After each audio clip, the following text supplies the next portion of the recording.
take you on a tour of Kookaburra Homestead, I thought you might like to see where it began for us. This is 26 years ago when we had just bought the property, and you can see the white sand that I'm very proud to have worked with our soil profile and changed that over the years. And this is what we started out with. This is Kookaburra Homestead 26 years ago. So I take my picture from the start of my videos from over here, looking down the driveway. The homestead is here behind this she oak tree.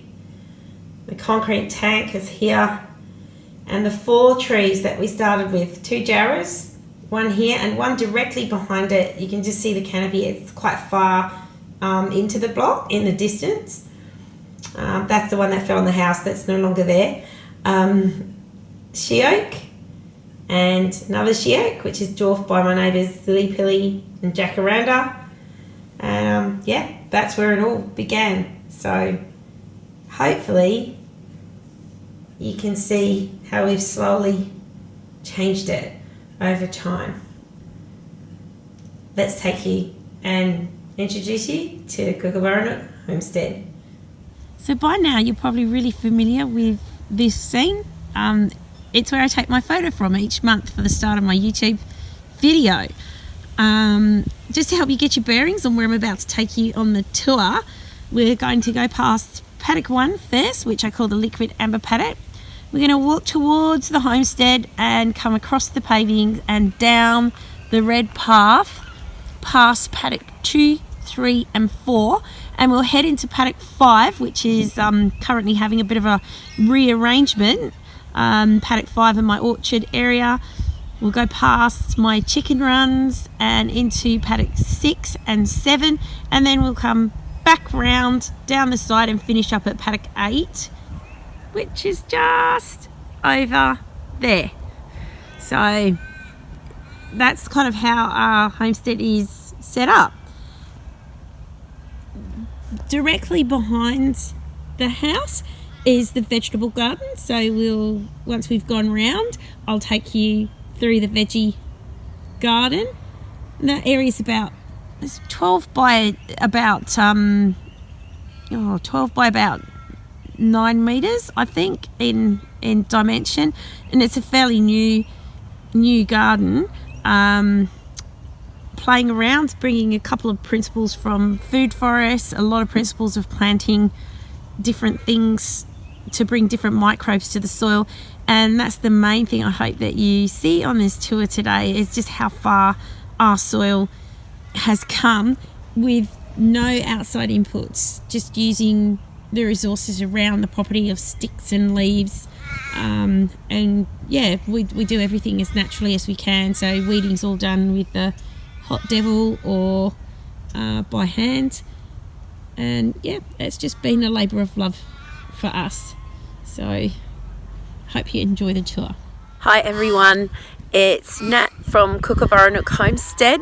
It's autumn here in WA, and it's been a really weird season. A week ago we were still experiencing 27, 28 degree temperatures. I've only had to put a jumper on the last 2 days. So the garden isn't looking the way that it normally looks at this time of year. There are lots of weird and wonderful things. In the last 3 days, it has rained non-stop. I think the first day we got more rain in that single day than we've had in 9 months. And the great news is that Kookaburra Homestead is bursting back to life. So I'm going to take you on a tour. I haven't walked around the last few days much myself, other than getting feed for the animals and sorting them out because of the rain. So it'll be good to see what it's up to. And yeah, remember, we're a real homestead. We're not for show. So there are half-finished projects and mess and things that will need cleaning up. But I promised you from the very start I was going to be real, and you would see me, my family, and our property just the way that it normally is. I'm not going to pretend to be something I'm not. you get us real, warts and all. So signs of a really strange season can be seen all around the homestead. Here you've got snapdragons, which normally flower as the heat of spring comes in. That were triggered by last week's hot weather. And the bulbs, which should be coming up at the end of winter, are already pushing their way through the ground too. So really, really weird. Very, very strange. I'll take you through the main gate. Welcome to our homestead. So for those who don't know, we're on just over an acre. So it's a 1 acre homestead that we have had to make work for everything we wanted to do. You saw at the beginning of the video that Jamie and I started with a very blank canvas. So this is the liquid amber paddock, paddock number 1. Normally has an absolutely spectacular colour display, but due to the lack of rain going into the season, we've gone from green leaves straight to red. There's not been the usual orange and yellows that we see at this time of year. I'm just going to move back and let you have a look at these trees. We planted them, you see, 26 years ago. They came in little flower pots and they were probably no higher than my knee. And look at them now. So I've watched them grow and they've watched us grow too. Paddock 1, which I just showed you, the liquid amber paddock, is a 10-day paddock. So when our sheep go in here, they do 10 days on the feed and the grass that's in here. We sup feed, I've told you that many times before. So they do 10 days in here and then we move them across the driveway here and past the garden beds, which is always fun because they always want to try and eat. You can see my chickens have been doing chicken garden. We've been experimenting with putting an edging in. We just put a temporary one in to see if it would stop some of their mess. Hasn't stopped all of it, but it is better than what they do without an edging. Paddock 2, we call this the farm gate paddock. And this is the first tree that I noticed on the property when one of the established ones, when we were looking, it had 4 trees, and this beautiful old jarrah is one of those 4. It's definitely moving downwards towards the ground though, so one of our jobs this winter is to try and take some weight off in the hope that we can keep it upright for longer, because as you can see it's very much weighted towards that branch. And over here, just outside the paddock, is another one of the original trees. This is a she oak. So this is a male she oak. So it doesn't have like nuts, it just flowers. Its needles turn yellow when it's flowering, yellowy brown. And the female, which is the final of the 4 trees that's still alive on the block, is just over there tucked behind the WA peppermint tree. And that's the one that gets the little nuts form on it. We'll see that later. So from this paddock, the sheep go through that gate over there into paddock 3. And this paddock really is making me excited because not even a year and a half ago, this paddock was completely dug up while we did some maintenance work on our leach drains, which are in here. And yeah, it was completely, we had to destroy, unfortunately, all of the top. And so you can see it's come back really, really well. And it's not just capeweed. We have some lovely grass, some different types of grasses in there too. So loving that. So the farm gate and the leach drain paddock are 5-day paddocks. So it takes a full 2 months to rotate through all the paddocks. So from the farm gate paddock, the sheep go into the shed paddock, which is also a 5-day paddock. My hubby Jamie hates it when they're in this paddock because it's hard for him to get to his shed when they're in there. So This is, open it up and we'll go for a look in it. So this is paddock number 4.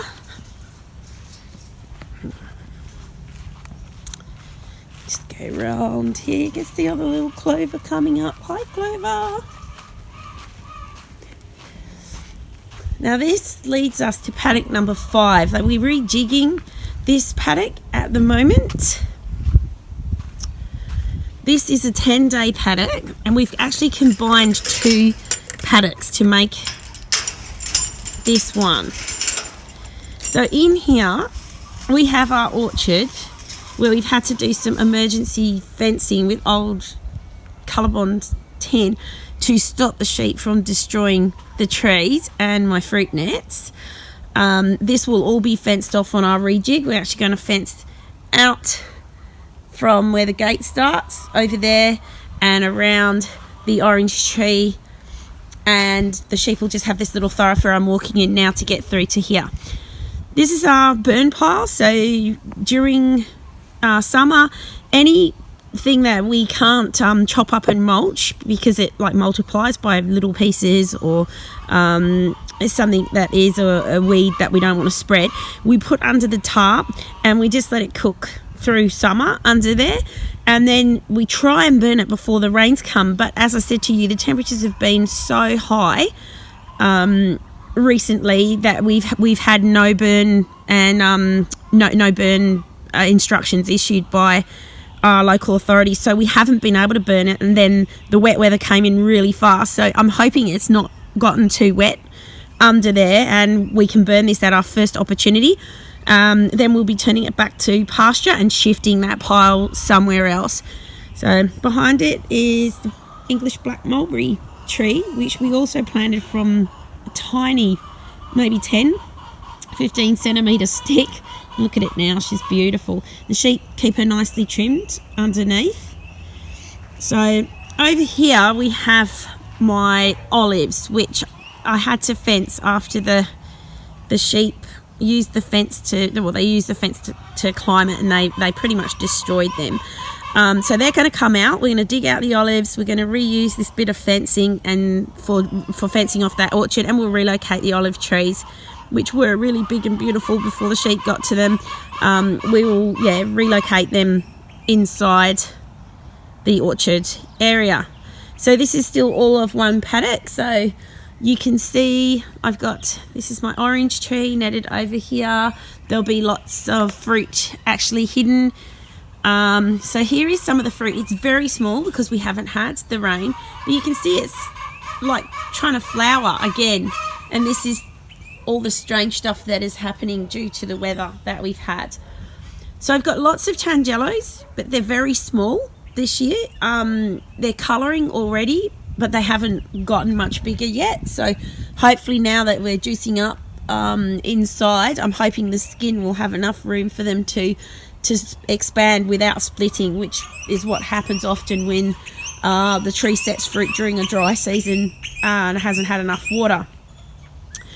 The mandarin tree, which had last year 1,800 mandarins on it, I took 1,500 to market and 300 for our family, has only got about 50 mandarins on it, but they are huge. They are the size of my hand, and there's plenty of room in that skin. So they were very dry when I first tasted them a few weeks ago, but I'm hoping now the rains come. They had a good flavour. I'm hoping that they will have juiced up and be really good for us to eat now.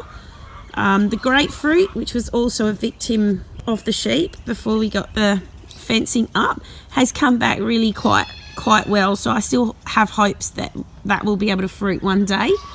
And the lime's doing beautifully. Lots and lots of limes on the lime tree, and they're an okay size, so that's good. So all this Colorbond will be coming down. It reflects far too much heat, and that's not good for the trees. We'll be replacing it with ring lock and then chicken wire over the top. I did trial growing my sweet potatoes under my trees, which worked really, really well, and the sweet potatoes were happy, but the chickens just annihilated every leaf. There was not much green for them this summer, and that's where they got their green. They just ate my sweet potatoes. So I'll still let the chickens under there. They play a really important role in killing the fruit fly larvae, but it will be on my terms, not on their terms of how often they get to go into the orchard. So this is still all one paddock. So my passion fruit vine has gone a bit crazy. I'm going to have to pull him back and move him up against the fence. This is Elodie's cutting garden. She pretty much gave up halfway through summer. It was so hot. It was so hot that everything, anything that even budded just dried and shriveled. We're making a flower bed in the background there, so we hope to have some white shower curtains and a canopy over the top and like a raised bed for her, and all of the little furniture and that in there will be making little little interesting flower areas. This shade sail that you see here is dual purpose. This is shading my chickens from the west, which can be very, very hot in summer. It shades their night house. It also shades the run that we call the broody run, which you can see here. I've got a little broody hen in there. She's come out for a little walk. At the same time too, it shades Faith while she plays in the sand pit. Even the sand pit's growing grass at the moment. So Jamie uses this sand for building projects, and then we just top it up. We've always found that kids always like the piles of sand we bought for building more than they like the sand pit that we build them. So we decided to just give in and make something that does both. It's our building sand and it's also Faith's sand pit. Peeps her shaded in there. So over here, you've actually got the permanent fencing that we're doing for the orchard. So in the background, you can see our apiary. We've got 2 hives. That's fenced so that both the chickens and the sheep can't get in there. The chickens for their own safety, so the bees don't sting them, because they've really got no idea. They've got no clue about where they should go and where they shouldn't. They just go everywhere. And the sheep, so that they can't try and rub themselves on the hives and knock them over and cause a problem. You can see that the sheep also did a lot of damage to my lemon tree before we fenced it off. And what wasn't done by the sheep, we had a big branch, blue gum branch, drop and break the tree down the centre. So this tree has had a pretty hard pruning, and I've still got more to take off and shape now that it's inside. But I'll wait till I've gotten some of my lemon crop off. The fig. The white Genoa fig. I planted a black Genoa first, but the birds used to always pinch the fruit. But the white Genoa, the fruit is green, so the parrots don't realise it's ripe, and that means they leave it alone and we get to eat more. Last 2-3 years, this has been, we've had quite wet weather during springs and summers, and we got barnacle scale, which you can see the tiny barnacle scale on the leaves now. That's spread by ants that crawl up there, and also by birds. We had some lorikeets, rainbow lorikeets, for the first time come to the mulberry tree, and that's the year that we first got the barnacle scale. So as soon as this fig tree drops its leaves, I'll hit it with the pressure washer and knock off the last of the scale. The dry summer definitely helped this year, and the wasps, bees, and ants sucked the guts out of the scale, so there's very few on there. So this is my best chance of eradicating that problem this year. So around the beehives, I forgot to tell you, that wavy grass that you see there, that's banner grass, and that's a livestock. It can be used as a livestock feed for sheep, and so I'm going to use it as a screen to make sure that my bees get pushed up nice and high before they fly through my neighbours' properties. They back onto my veggie patch. That's what's behind there. I've put some shade cloth directly behind the hive so I can still work in my patch without getting nailed by them. So I'll take you through. So this is my chicken coop and night area. So you can see the troops all in there. They come out at lunchtime and do some free ranging, but they spend the morning in their coop where they have laying mash in the morning. This is a 12-year-old coop, so we do need to do some work to the roof. It's sagging quite badly and it's collected a lot of sticks. So we've thought of a new design, and we'll be revamping that. And the night house is over here. I'll just take you in and you can see. So amazingly, with only a day until we hit winter, these birds, I've only had 2 molt so far. So yeah, it's been a really weird year. So I haven't washed their night house yet. I've just scraped it out. So this is their night house. So the perches, they just slot in here. So each year we change the perches. We just lift them out of their little notches and we can cut new perches for them. This helps prevent mites. Having a metal house is a definite advantage over a wooden house, from the point of view of keeping it clean and not having mites and things in there. So once I've hosed it out, I'll put down, we either use autumn leaves or eucalyptus leaves during the summer months. During winter, when the leaves start to break down and I don't have that as a resource, I just take a little bit of hay that's fallen on the floor from the hay that we feed the sheep, and I put that in the bottom. In the morning I scrape it out into the straw yard here, and we just kind of let that fill up until we can't function anymore, and then we take it out and add it to our big compost heap. And so yeah, that's how we run the night house. So I've still got to hose that out today and then spray it with a mixture of tea tree oil and water, which will help prevent scaly legs in my birds, and I've not had an issue with scaly legs since we've done that. So I'll be back and see you all later. So when the sheep are in this paddock, I have a double door system, so there's another door that I can use to get in to their area. So just bring you here into paddock 6. So paddock 6 is our firewood or woodshed paddock.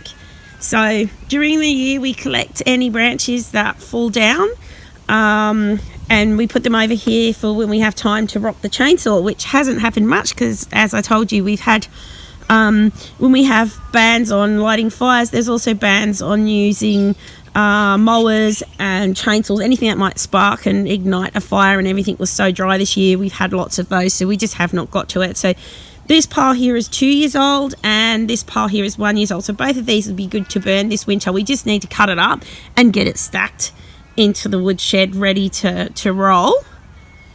And then over here, this is my secondary door into the chook run. So when the sheep are in that paddock, I use this door to get into the run and access and look after the chickens. When the sheep are in the other paddock, we use the other door to get in and do that. So if you have kids on a homestead, it's great to have in each paddock, if you can, something that they can play on or do. So when you're working and you have to supervise them, especially when they're little, they can be with you and they've got something to do. So that's the trampoline. So through this paddock, this is a 10-day paddock that we were in now, as well. That paddock leads into what we call the bush paddock. The bush paddock at the moment has been out of play for over a month and a half now, because due to summer we had a big blue gum, and it basically dropped a whole heap of branches, and they were all hanging. They didn't come all the way down to the ground, so it was a little bit dangerous. We've cleaned up the floor a bit, but the main branch, shall I take you all the way up here, maybe you can see it. The main branch is still stuck up there, and it's upside down leaning on another branch, and despite the wind that we've had, it's still hanging and it hasn't moved. So we've done cleanup. We've got a lot of mulching to do. You can see a lot is that we've cleaned up through here. So this is our mulch pile. Lots of mulching to do, and lots of mulch for the garden will come from that. And over here are pieces that were too big to put through the mulcher, and they'll make good firewood. So we'll move that to the firewood pile. we got the third pile, the pile behind the two that I just showed you. That's the pile we're collecting this year. So they'll go into this year's collection, so they won't be burned till next year earliest. We need to let them season. We never burn green wood. That just cokes up your flue. It doesn't give you any heat anyway. So yeah, not good to burn green wood. So that's paddock 7. Just come under here. And so this is the other reason that this paddock has been out of whack. We still have one branch to clean up. Finally fell down, but it's landed in this tree. It's damaged and split the upright here, and it's also bent our gate. So we're going to have to take the fencing off, replace our upright, fix our neighbour's fence. And yeah, so they come through paddock 7 here. This is their usual path, but they're not using it at the moment. Here's another project on the ground. So we have this really cool old cattle trough tank. That's the part of the history of the property. I don't know if you can see, but this was built in 1966 by the Bongiasir family, who were the owners of the farm that was subdivided to make these lots. I've been lucky enough to meet Angelo. He's in his 90s, and he's come and enthusiastically seen what we were up to here. He's pretty excited that it's still being used as like kind of a mini farm. He loves that. So we've been making a paving path, which Jamie now will have to set in concrete so that the edges don't fall away. And so this is the walkway where the sheep will come through again once we fix the path and the fence. When they trot across here, they usually run down this bit and around here behind this tree. And it takes a couple of us to get them to do this move so they don't just run round and round the house. They come all the way down to paddock 8, which acts as our quarantine paddock, but we haven't made any new additions for a few years now. So at the moment, it's a pasture paddock for everybody. Hi guys. Hi Rupert. Here's Rupert, the great announcer. Hello. Hey Rupert and Tara and Riley. And you guys have been really stuck into your hay because you've got lots of spiky bits on your heads.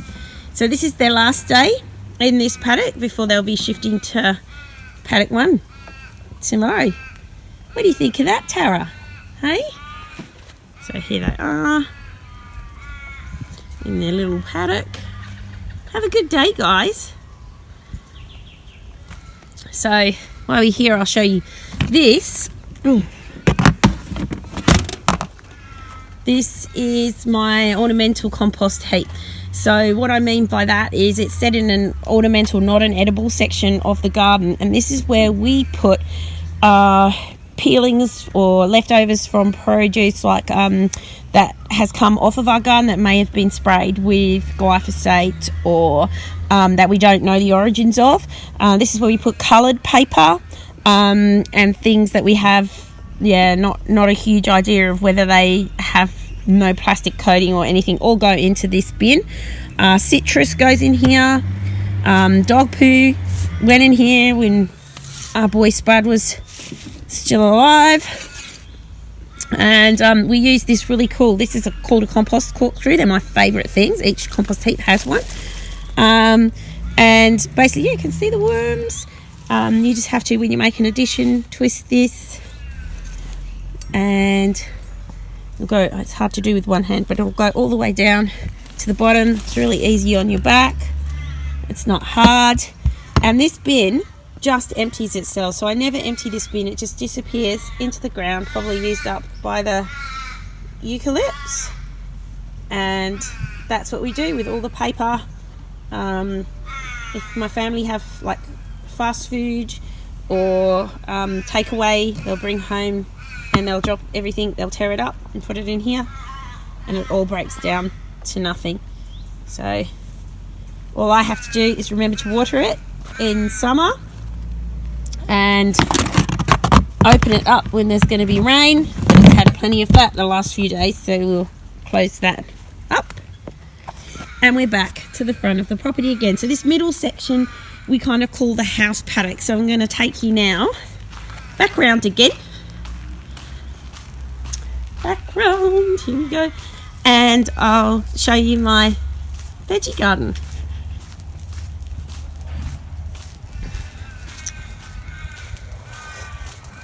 Here we go.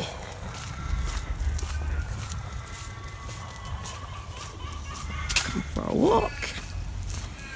Oh, I need to empty that. This catches runoff from the solar system.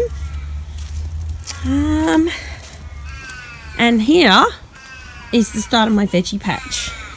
So we'll go inside and we'll see what's happening. Oh, I know what else I should show you while I'm coming past. These three bins heading down here, these are a really important part of our fruit fly control on the property. So this is the collector bin at the moment. So anytime we get fallen fruit, it goes in here. I'll just get my little stirry stick and show you.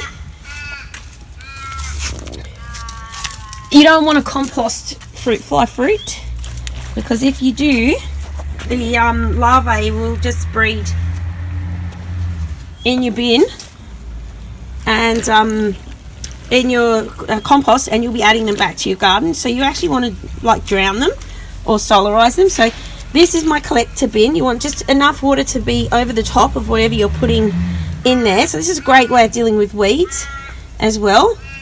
So you pop them in there and you give them a stir. In summer, when you take the lid off, the smell is like, you know, almost knock you out. Strong. But the heat, the black collects the heat, which breaks it all down. And you can see it's making a lovely compost tea and fertilizer for me. And once the larvae and stuff are all dead, it'll all be great. So that's my collector bin for this year.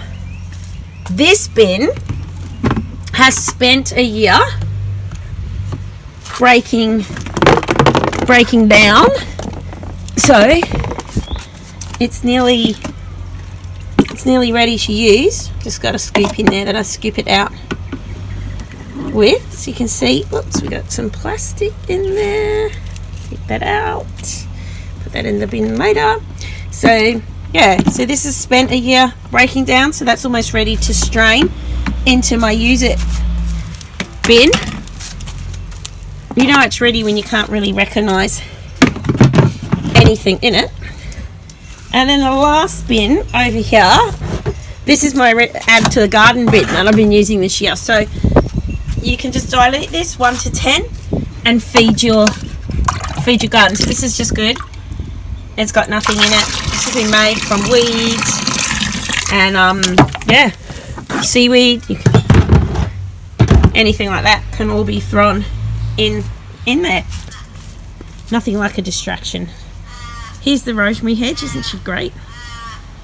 We have really strong easterlies here, so this hedge helps protect my garden from the easterlies, and it's actually the second front here. I have a lavender hedge on that side that does the same thing. These also attract insect eaters, so I get lots of little blue fairy wrens and things like that, and they help control pests. So here's the rosemary hedge. These are some other little willing workers. They're just going to be, is there anyone out? Yeah. So we have a girl guinea pig cage and a boy guinea pig cage, and they're great at doing the edging or clearing grass on my pathways in my garden, which I need help with all the time, especially this time of year when the rain comes in and everything starts to grow and go crazy. Oh, I forgot to show you. This is an apricot tree, so these are all deciduous and they're going to lose their leaves now. The O. Henry peach, he's not even a year old yet. And then this is my plum tree, which you can see is pretty confused because it lost its leaves and then it flowered, and now it's trying to pop out new shoots, and it really shouldn't be doing any of those things at the moment.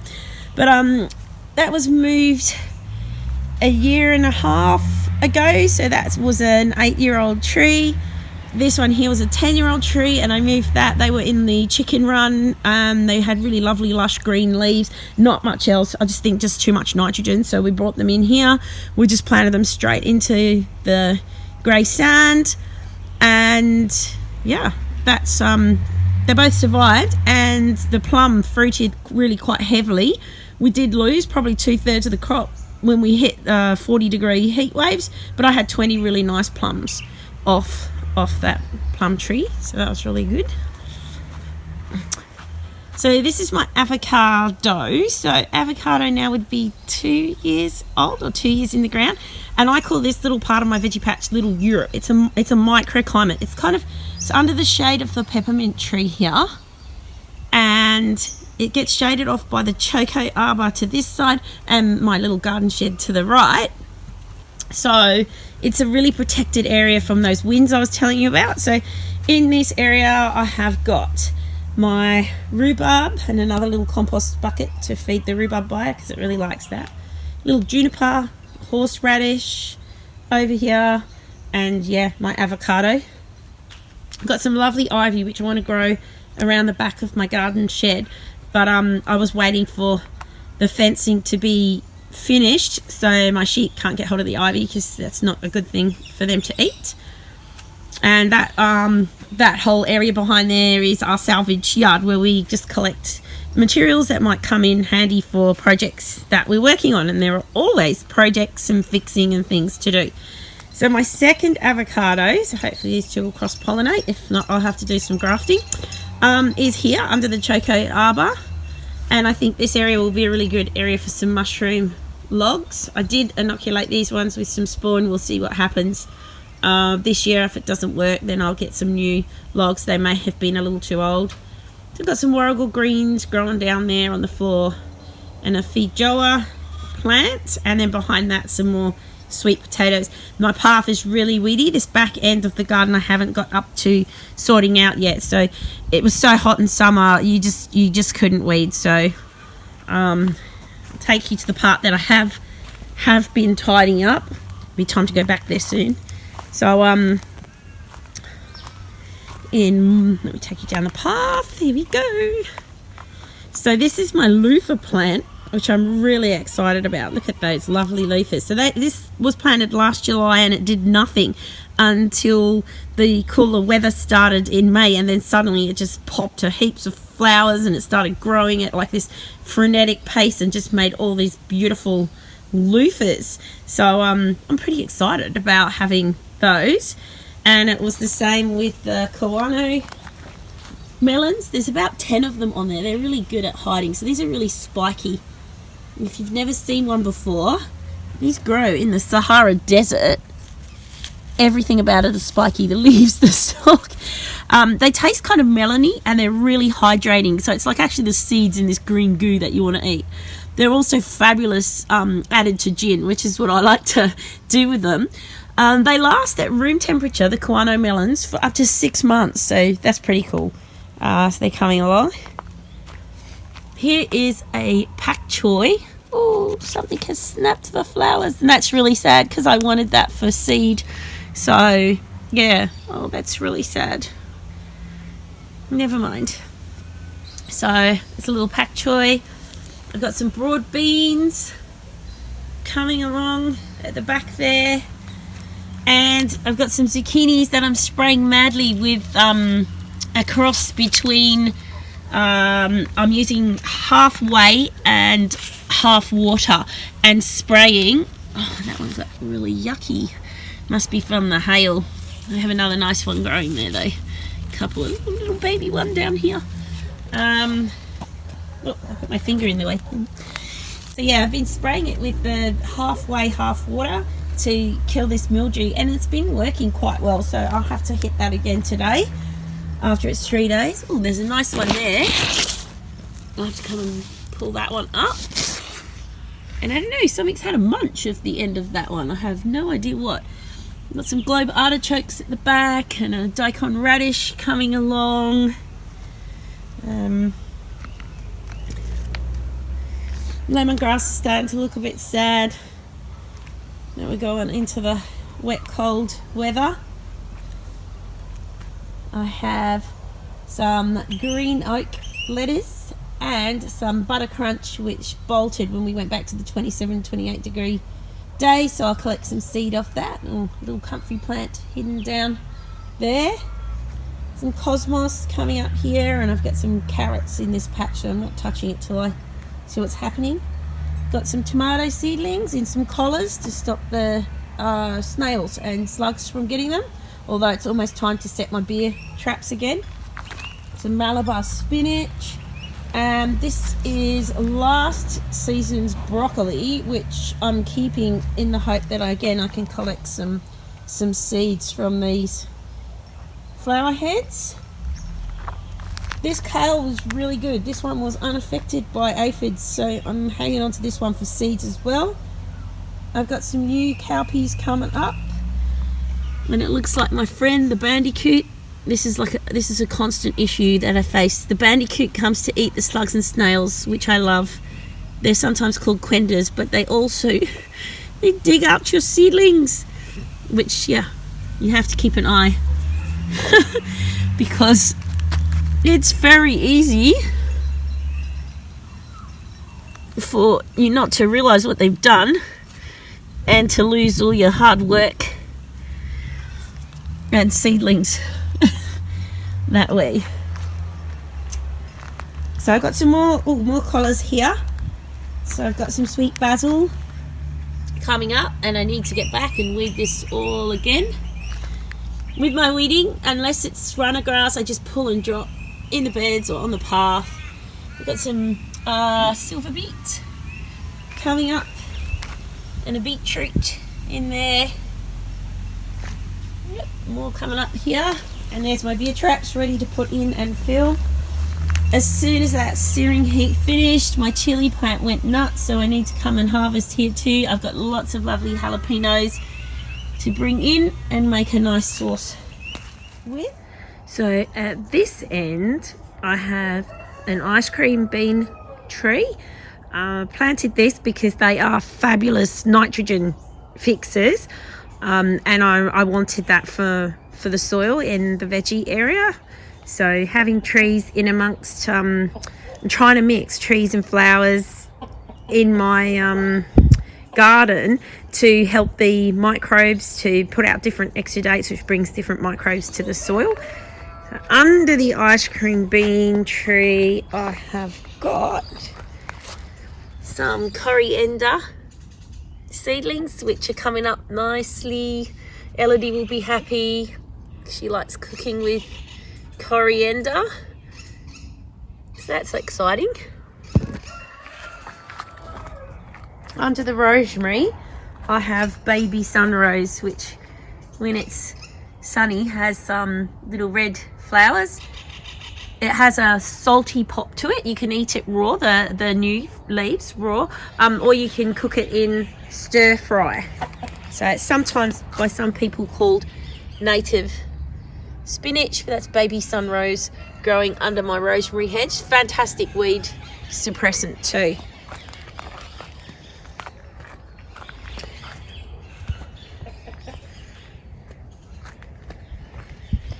Little tomato seedlings in the collars under here. I've never really grown them at this time of year before. I'm experimenting to see if I will get a fruit crop in spring, which I think the temperatures will be better for tomatoes than summer. Our summer is extremely hot, just too hot. So in this bed here we've got, or at the ends of this path, I have got some longevity spinach growing here, a baby self-seeded celeriac that I dug out and popped at the end of this path here, and some more oak leaf lettuce. There's yacons. This end of the bed took a walloping in the heat this summer, so they're just starting to pop back up now. The ones a little bit further in that had a little bit more protection from the sun from that almond tree, they're still doing really well. And over here we have Brassica Surprise. I had a beautiful planting in March, and a lot of things germinated really well, and only then to find that when the winds came in, they blew the seed trays upside down, and that caused me not to know what the things were that I was planting. So yeah, you can see I only had one Brussels sprout. So I planted direct sow some into a collar here in the ground, and it's gone mad. They've all come up, so I'll have to separate those out a little bit now, but that's really good. I'd say we've had some more bandicoot gardening over here. Been digging slug or snail eggs out, and it's kind of upset that seedling, so I'll have to go and pop that in place in a minute. Celeriac over here. So this is a biannual, and this is its second year, so these ones should be ready to pull up soon. And that's just a geranium growing in amongst them, trying to vary my plants. And this was a surprise. 2 years ago I put some black mulberry sticks in the hope of striking some seedlings, and nothing much happened, so I pulled them out, but I must have missed a little bit, and this year it's decided to come to life. So that's a black mulberry sitting there. This is my asparagus, which is dormant at the moment, so it's just under the ground there. So I need to get some of my liquid fertilizer onto that. Come on to the next path. Here we've got the green oak lettuce and the shallots, which are starting to bunch up nicely with the addition of the rain and the cooler weather. I've got some very little, if you can see, some very little spring onions just here. It's not a spring onion, that's a weed. I've got some red thornless raspberries, but I haven't quite worked these out yet, whether they're summer or autumn fruiting. Didn't say on the label, so kind of playing it by ear. Last year wasn't much help to working, so there's more here and here, all the way down to the end where this one's just kind of hanging in there. Behind that I have soft neck garlic, which is a madras turmeric. That's a very light pale yellow turmeric behind there. So here's all my soft neck garlic. It's behind the raspberries there, all the way along. Strawberries, I dug these all out. I'm fed up of fighting everything that likes to eat strawberries. Birds, the roly-poly slaters, whatever you call them, Portuguese millipedes, they all like my strawberries. I haven't seen any bobtail lizards in my garden, but my friends at Gardening Club tell me that the bobtails also like to eat their strawberries. So I'm thinking we probably need to put these pots in window boxes, and then I can net them from the birds, which will reduce my pests down to one, which will be my youngest child, who loves strawberries. And yeah, she'll probably become the only pest, but at least someone will be getting the strawberries from our house, which will be nice. So we'll go down the other side of that path.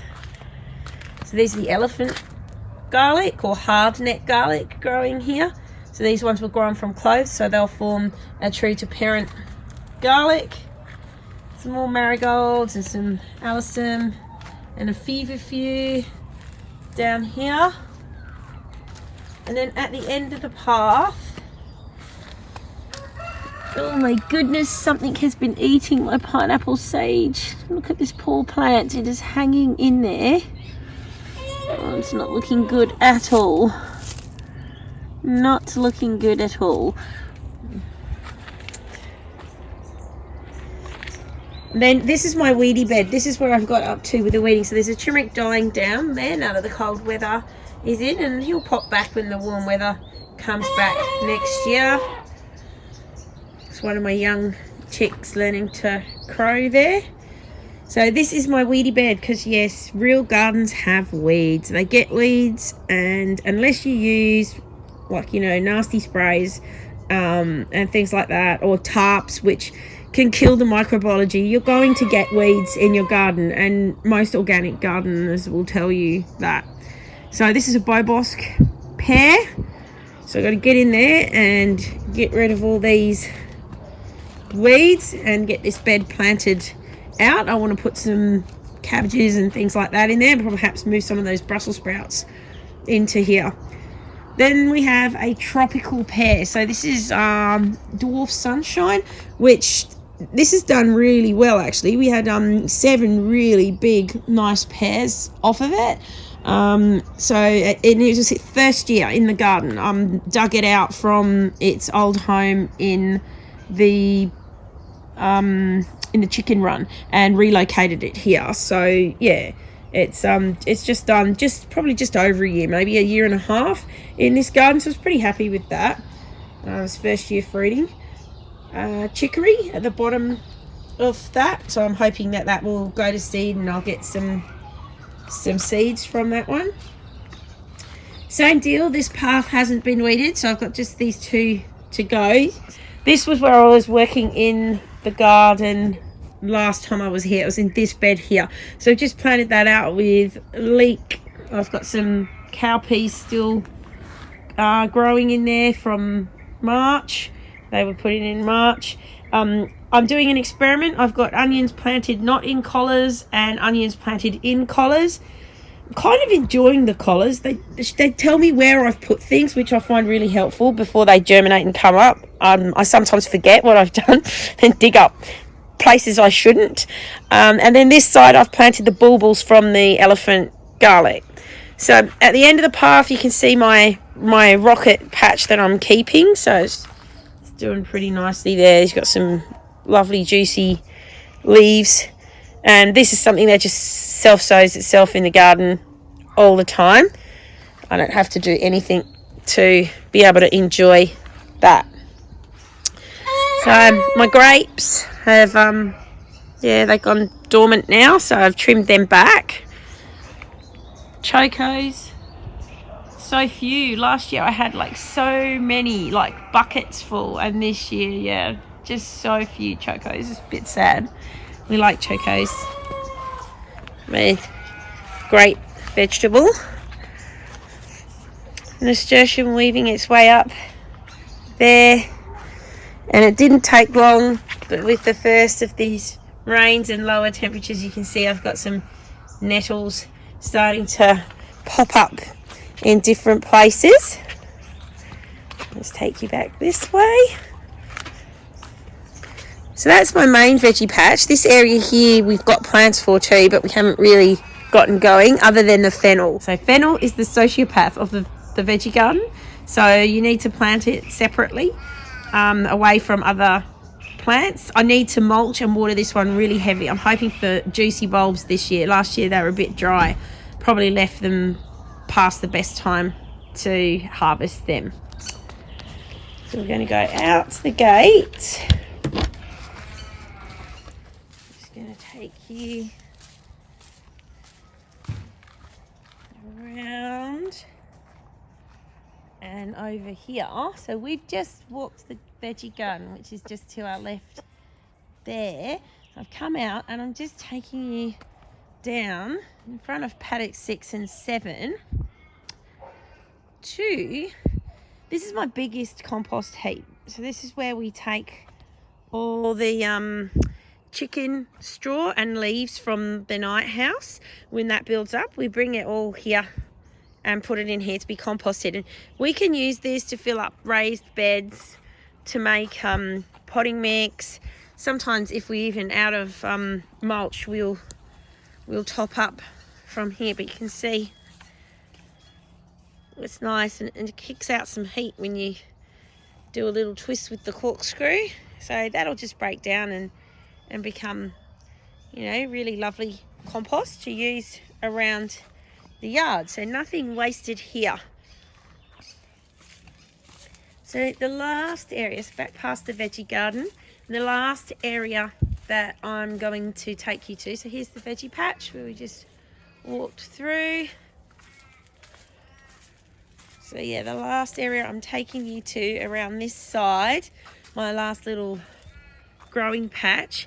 This was a beautiful perennial basil hedge, but I think I have 2 plants in it left because my chickens annihilated it this summer in their relentless search for green where there was not any. And this area we call the tropical or wet area. So you can see I have a couple of dragon fruit. There's a white and a purple growing in there. And a curry leaf tree that at this time of year is usually completely yellow, but is totally happy because we've had the weird warm weather that we've had. So it's just starting to yellow on the tips, but other than that, it's still looking really happy. Got some aloe because we all need aloe for burns of all sorts, and a pineapple hiding down here, which that's not going to like the cooler temperatures very much. Bird of paradise, that's my daughter Elodie's, and a coffee bush. This fruited for us for the first time last year, and so we've just had probably about a handful of coffee berries off it, and maybe enough for Jamie to have a cup of coffee, which he'll be very happy about. So that's coming back after a long hard summer. Did not like the really hot winds at all. Handled the heat but not the hot winds, but it's looking quite happy now. And to the left of that I have my bananas in here. I also had sweet potatoes, but the chickens made short work of those. They were even eating the middle of the shorter of the banana palms, so that's had to be fenced too. They love the heat that bounces off that shed, and that's what will keep them healthy through winter here. Getting back down and out. I did have brahmi in here, but the chickens have polished that off too. And lucky last on the right, there's the goji berry, which I'm always trying to train across this lovely archway I've made, but it seems to want to do its own thing and go where it likes, which it's a bit like all plants really. Doesn't always work out the way you would like. Well, that's it for my garden tour. I hope you've enjoyed walking through my garden with me this autumn. Well, last day of autumn. Tomorrow's winter. It's hard to believe. Look at that blue sky. It doesn't look like winter, does it?